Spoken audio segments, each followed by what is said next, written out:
Hello and welcome to a mindful moment. This is Justin Epstein, author of the top-selling book Super You and minister of the Unity Center of New York City. I hope you're having a terrific day.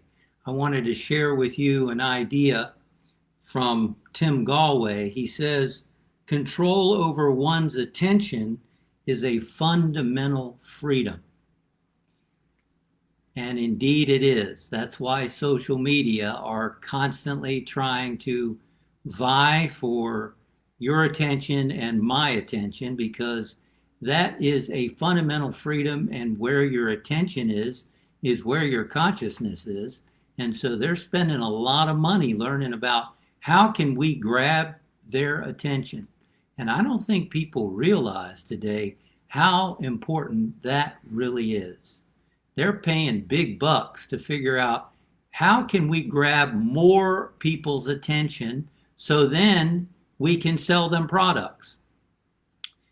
The general observation is that people's attention, which is a way of concentrating, right? Our attention is a result.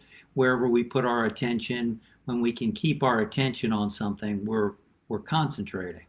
And companies are trying to always figure out, gee, if we can just push people's buttons and grab their attention, we can sell them products.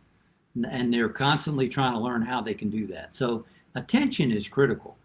How good is your concentration?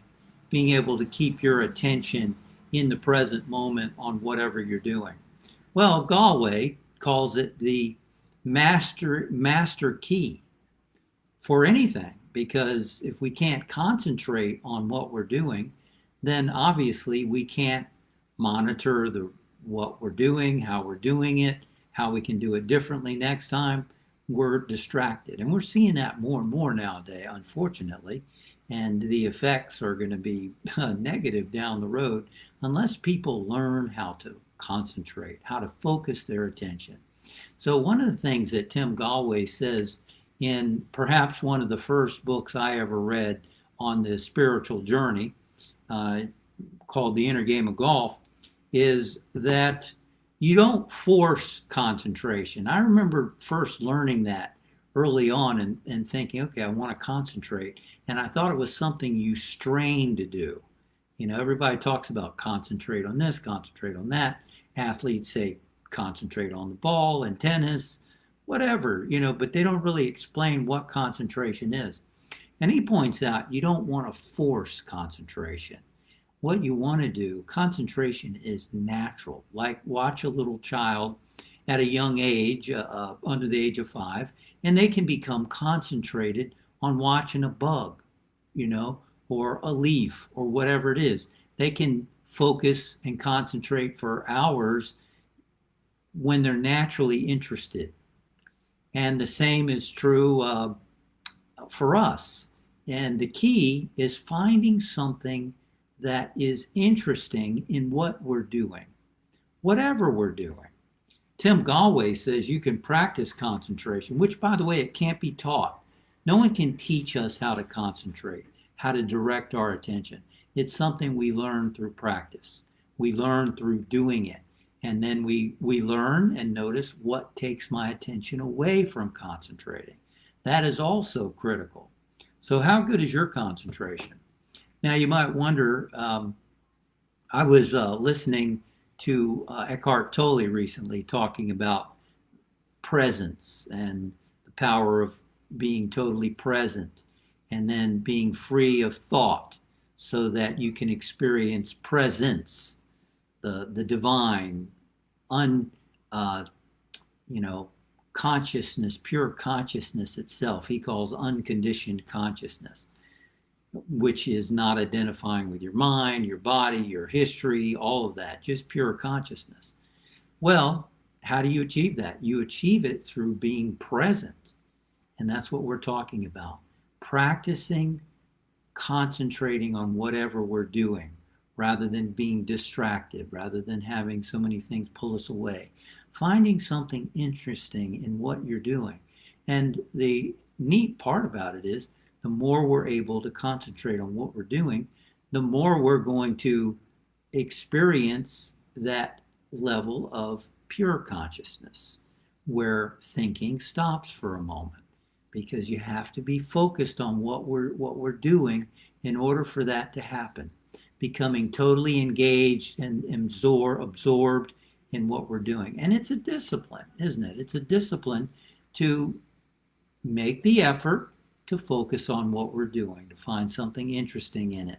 And when we get distracted, to bring our attention back to it, but not to force it.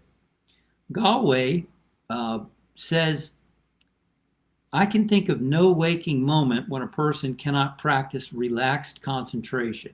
Driving a car, standing in line, having a conversation with a friend, cooking dinner, solving a problem, hitting a golf ball, or walking the golf course in between shots. That's the inner game of golf, but this is every area of life. When we focus our mind on something interesting in what we're doing in the moment, then we naturally find ourselves concentrating.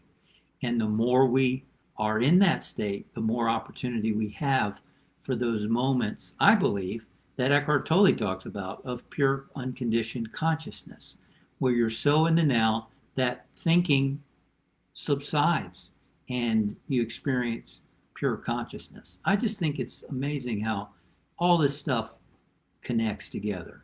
And so I hope you let's try to find something interesting in what we're doing, and realize that there are forces trying to distract us. They're all over the place, especially with social media. And instead, practice noticing what distracts me, and then bringing our attention back to what we're doing, finding something interesting in it, and realize that's not just a mental process. There's a spiritual dimension to that as well. The more we can be present to what we're doing, the more we open up to presence. So I hope that was helpful, and I hope you'll join me for another mindful moment, and I'll see you next time. Have a great rest of the day. Thank you for joining me for a mindful moment. Remember to subscribe to my channel for more mindful moments as they go live. Click above for a list of previous mindful moments to enjoy on your own time, anytime.